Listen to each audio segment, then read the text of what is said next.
The company is really supportive with development opportunities to help leaders be able to empower and encourage our new staff members that are still growing in the company. Hey, I'm Chris Dowling. I'm the hangar manager here at Sikorsky Australia in Nowra. We're part of the Lockheed Martin company.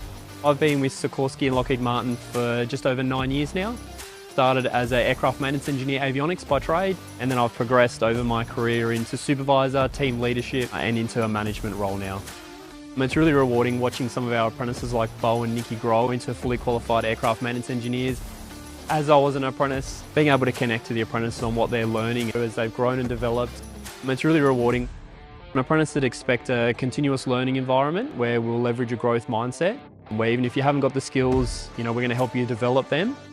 Some of our most experienced staff members have come through our apprenticeship program. Our corporate values flow through all the things and the actions that we do on a day-to-day basis. Do what's right, respect others, and perform with excellence. And the culture is all about the people that work here and the people that make that culture so amazing.